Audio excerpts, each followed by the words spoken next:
For those of you who don't live in a cold climate, this is what minus 26 degrees Celsius looks like. It is dang cold out there. These are the types of days that I just don't like to go out. Scooters don't like this weather. Actually, the scooters themselves are fine. It's the batteries. Batteries don't like the cold. And they don't like to give up their power. So the range that the scooters go are severely limited in these conditions. I remember years ago when I was working nights, I got off work at 7 in the morning. It was minus 30 degrees out, and the coolant in my car, or antifreeze, at that time was rated at minus 26. That was the freezing point, and it was minus 30. I was afraid to actually try starting the car, but I did. It started fine. The problem was I had my head gasket was shot, so I had oil in with the coolant itself, and I'm not exactly sure how that affected it, but it can't be good. I ended up replacing the engine anyways.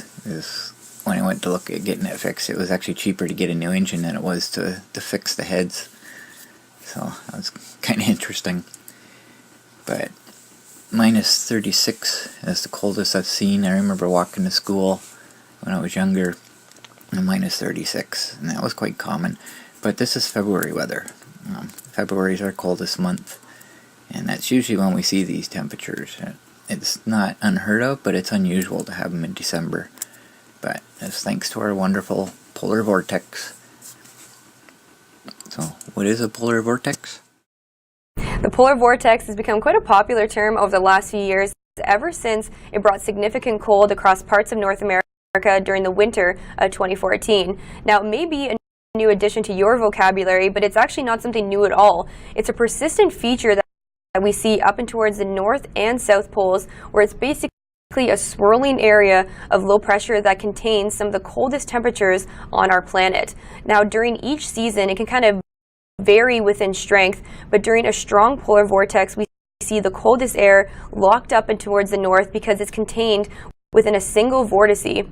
But during a weaker polar vortex, the temperature contrast between the North Pole and areas further south isn't as impressive, so we get a more meandering and weaker jet stream, and portions of the polar vortex begin to break off, and we get these multiple vortices swirling around, and occasionally they can dip further south. So it's actually quite interesting that when we get a weaker polar vortex, that's a very big signal for significant cold shots of air across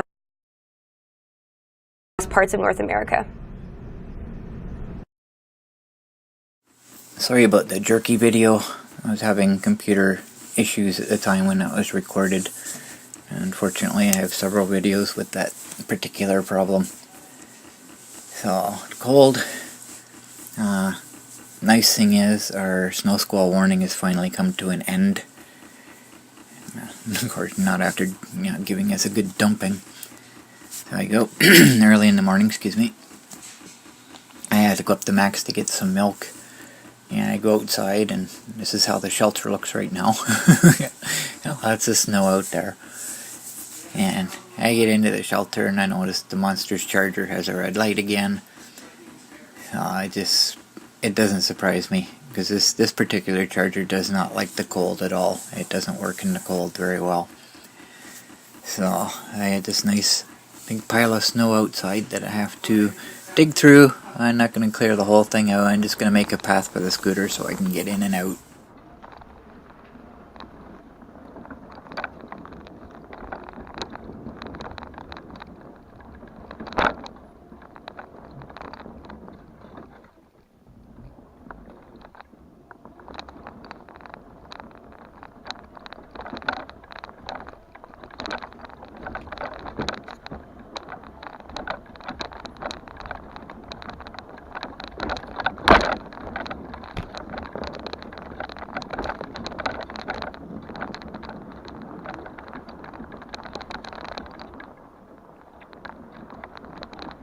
The nice thing about going out at this time of day is the sidewalks are nice and clear.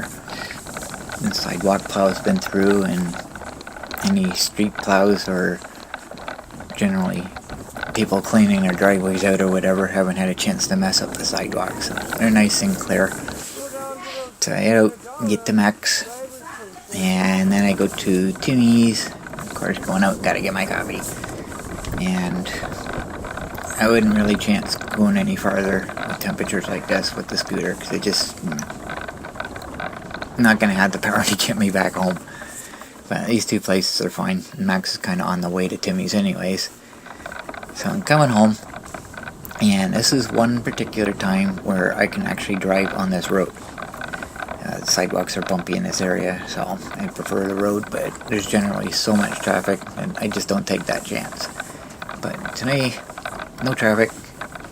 Nobody's woke up yet, so I had the road to myself basically. And I had mentioned before in a previous video about people messing up the sidewalks after everything's been cleared off and plowing out their commercial properties and that. And here's a good example of it. The road's all nice and clear here, and whoever cleared out the parking lot, they got a big mess of snow all over the road.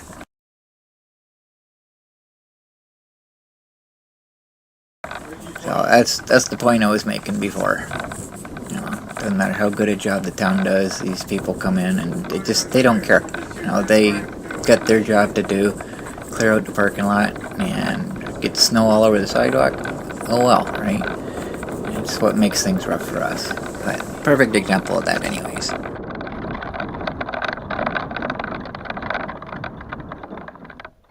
So once I get back home, I gotta somehow get back up the driveway.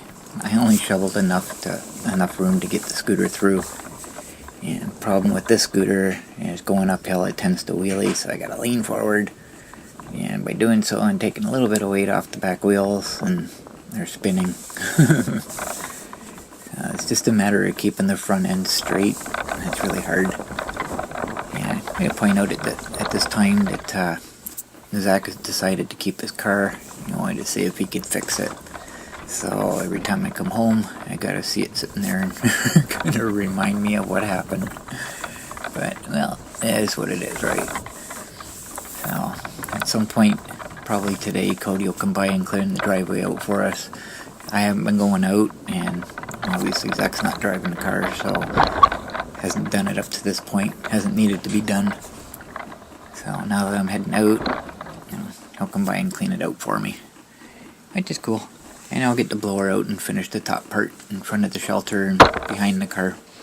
Everything all nice and cleaned out again. Wait for the next snowfall. There's a saying in southern Ontario, if you don't like the weather, wait 5 minutes, it'll change. And it is so true. So, we just come off of a snow squall warning and got about a day's rest, and here we go again. Snow squall warning reissued. The interesting part about this area is we can experience any kind of weather any time of year, and I recall days where we've experienced all 4 seasons in a single day, and that's happened quite often. We'll start off in the morning wearing a winter coat, and then by afternoon you're in shorts and a t-shirt, and then by evening you're back to winter coat again. It can change so drastically in such a short period of time. So, unfortunately, our cold isn't ending just yet. It's not looking too good for the end of the year. Again, I apologize for the broken video.